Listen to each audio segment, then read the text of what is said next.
गोटे रेसिपी रे दुई दुईटी स्वाद पाइपारे आपण मैंने यहाँ केक कहींपारे पिठा कहींपारे। बेले बेले घर को पाचिला कदली आनी आउ 2-3 दिन पर पाचिला कदली अत्यधिक पाचि जाए जो कि पाचिला कदली खाइबा घरे किए भी पसंद करती। आज से ही पाचिला कदली को लेकिन आम गोटे यूनिक रेसिपी बनइबा जहाँकि बिना तेल बिना चीनी रे बनिबो एकदम नरम और स्पंजी भी बनिबो। सबुठ खास कथा है ए रेसिपी कम समय रे बनी जिवो घरे थिबा सामग्री रे बनिबो आउ हेल्दी रहिबो टेस्टी भी रहिबो। मु तो कहबी जदि घर को पाचिला कदली आनिछंती ए रेसिपी को निश्चय ट्राई करंतु देखिबे घरे छुआरू बड़ समस्ते पसंद करिवे। नमस्कार लता ओडिया किचन रे आपण समस्त को अनेक अनेक स्वागत। पाचिला कदली रो ए स्वादिष्ट रेसिपी बनिया पई एठी मु नेइची छोटो साइज रो 5टा पाचिला कदली। ए पाचिला कदली को पाखापाखि 3-4 दिन आगु अणा हैथिला तो ये देखंतु अधिका पाचि जाईची किंतु एठी पाचिला कदली खराब हे जाइनी बा पचि जाइनी सेटा ध्यान रखिबे। एबे आमे पाचिला कदली सबरु चोपा को बाहर कर नबा और देखि परतबे चोपा छड़ेला परे पाचिला कदली भितरटा पूरा धड़ा देखा होची ता माने पाचिला कदली एठी पचि जाइनी। पच्चा कदली बिल्कुल भी नेबेनी टेस्ट भलो आसीबनी।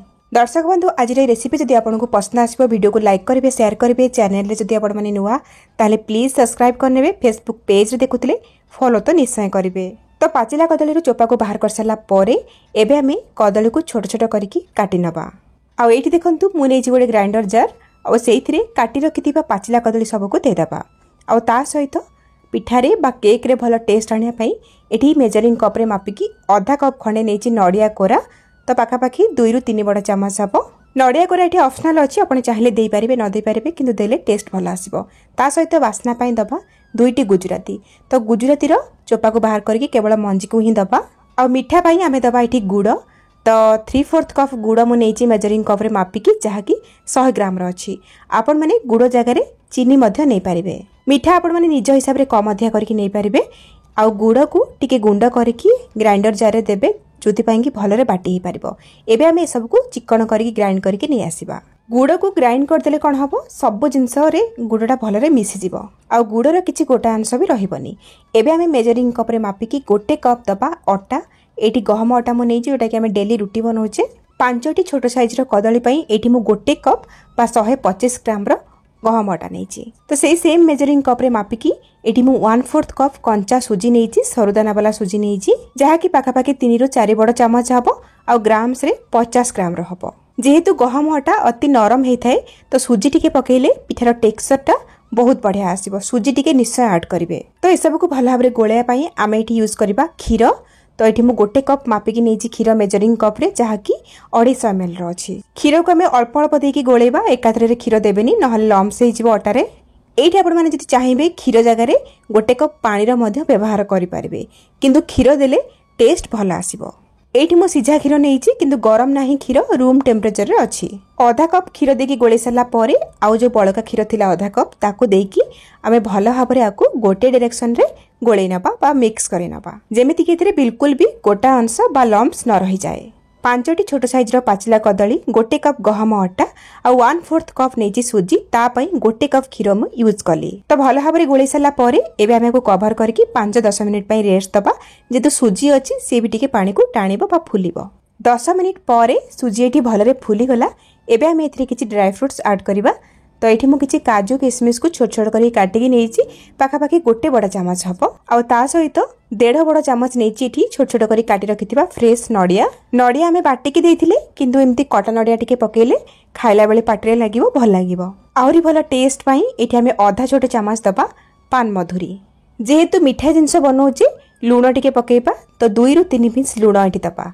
ता सहित एथिरे आमे दबा 1/4 टीस्पून रो खाइबा सोडा जो सोडा को आमे बरा बा पकुड़ी रे यूज करछे से सोडा आउ सोडा बेसी पकेइबेनी टेस्ट भलो आसीबनी। एठी जति आपण चाहिबे सोडा जागा रे गोटे छोट पैकेट इनो मध्य देई परिबे। बस एतिके जिंस देकी आमे आकु भलो भाबरे एम्ति व्हिस्कर रे मिक्स करि नबा 2-3 मिनिट पर्यंत। ए रेसिपी रे आमे काजू किशमिश कटा नड़िया पकेइछे जोटा कि ऑप्शनल अछि आपण चाहिले देई परिबे न देई परिबे। तो पाखापाखि 3-4 मिनिट मिक्स कला परे देखि परथे बैटरटा केते फुला फुला लागुची निश्चय भल भाव गोलेबे जोति पाई कि पिठा भलरे फुलिबो। तो कंसिस्टेंसी देखि नियंतु ना बेसी मोटा ना बेसी पतला जेमती आमे केक बनेला बेले बैटर प्रस्तुत करूचे बस सेही भलिया कंसिस्टेंसी रहिबो। देखि नियंतु एठी जदि आपनको आठु बैटर बहलिया लागिबो आपण माने 2-3 चमच पानी पा खीर देकी एडजस्ट करि परिबे। बैटर रेडी एबे आमे नेक्स्ट स्टेप को जीवा। तो देखंतु एठी किछटा छोट छोट मु स्टील रो गिना नेछि समान साइज रो। आपन पाखरे छोट बड़ जहाँ भी गिना थिबो आपन नै पारिबे, स्टील रो हो बा एल्युमिनियम रो हो। एबे आमे कोन करबा, हल्का हल्का घिओ बा तेल ए स्टील गिनार चारिआडे लगे नेबा, जोथि पई कि पिठा हे गला परे भलो भाबरे पिठाटी बाहरी आसीबो बाहर को। एबे आमे कोन करबा, जो बैटर को आमे बनेइथिले से बैटर को एथिरे फिल करबा। तो ध्यान रखंतु पूरा भरिकी एठी बैटर देबेनी, काहेकि ना पिठा बा केक टी फुलिबो, सेति पई अधारु टिके अधिका करके देबे। तो सबुथिरे आमे भरि सारला परे एबे कोन करबा, गिना गोडा को टिके एमती बाडे दबा, जोथि पई कि जहाँ भी एथिरे एयर बबल्स थिबो से बाहरी जिवो आ हमर पिठा बा केक टी भलरे फुलिबो। तो एठी आमे ऊपर टिके गार्निश करनपा। मु कटा नडिया देकी गार्निश करछु, आपण माने जे कोनसी ड्राई फ्रूट्स देकी ठी सजै पारिबे। एबे हमर ये रेडी हे गला सिझिबा पई का बा स्टीम दबा पई। पिठा को स्टीम दवा पई एपट देखंतु कड़ाई रे 2 ରୁ 3 ग्लास पानी देकी मु गरम करिया पई बसैथिली।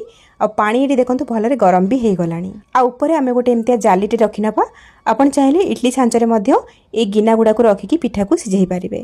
बा कड़ाई रे पानी देथिबे, से पानी ऊपर गोटे स्टैंड रखिकी ता ऊपर गोटे बड़ प्लेट रखिबे, ता ऊपर गिना सब को देकी आपण पिठा को सिझै पारिबे। जेमिति ऊपर आपन को सुविधा लागिबो सेमिति आपण पिठा को सिझै पारिबे। एबे मु जाली ऊपर सब गिना गुडा को रखि देइची। आ आको कवर करिकी मीडियम टू हाई फ्लेम रे आमे 15 ରୁ 20 मिनिट पर्यंत छाड़ी देबा। ये भलो भाबरे जेमती सिझी जिवो। पिठार साइज ऊपर रहिला, जदि छोटो साइज रो पिठा बनैथिबे जल्दी हे जिवो, जदि टिके बड़ साइज रो पिठा हेतिबो ताले टिके टाइम लागिवो। जेहेतु मु छोट छोट पिठा बा केक को बनैछि, सेति पई 15 ରୁ 20 मिनिट भितर ये रेडी हे गला। जेहेतु पिठार आमे गुड़ पकैछे, कलर बढ़िया आछि पिठार, ता सहित देखंतु केते भलो भाबरे पिठा फुलिछि। पिठा हेछि कि नै जानिया पई पिठा ऊपर को हाथ रे एभली छुईकी देखिबे, पूरा सुखिला लागुथबा पिठा ऊपरटा। आउ एई भली नाइफ आपण कोन करिवे, पिठार मझिरे इनसर्ट करके देखिबे। जदि नाइफ पूरा क्लीन आसला जानिबे पिठा हेई जाईछि। जदि टिके बैटर सतरे लागि के आछी जानिबे कंचा अछि। आउ किछि समय सिझेई नेबे। एठी हमर पिठा रेडी हे गला। एबे हमें गैस रो फ्लेम को ऑफ करके याको बाहर करके ठंडा करबा। ठंडा हे गला परे देखंतु एठी म आपण को देखौछि जति कि बैटर बनैथिली सेइथिरे 7टी पिठा बा केक बनिकी रेडी हेछि। पिठा गुडी को पूरा पूरी ठंडा हे गला परे ही बाहर करिवे गिनारू। आउ तले पिठा ठंडा हे जिवो ना, गिनार चारि साइड रु ऑटोमेटिक पिठा बाहरी आसीबो। हल्का भाबरे टिके भली बाडे देबे जति पिठा अति सहज रे बाहरी आसीबो।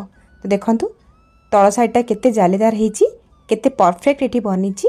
आपण माने एहाको केक कहंतु पिठा कहंतु जहाँ भी कहि परिबे, किंतु स्वाद तो बहुत बढ़िया रहिबो। बनेला परे ही जानि परिबे। निश्चय एहाको बनांतु। केमिति लागिला आपण को अनुभूति मो सहित शेयर करंतु। ताले आजि पई रहउची, पुणी आसीबी आ गोटे नुवा रेसिपी नेकी। सेही पर्यंत रहिली। नमस्कार, बाय, जय जगन्नाथ।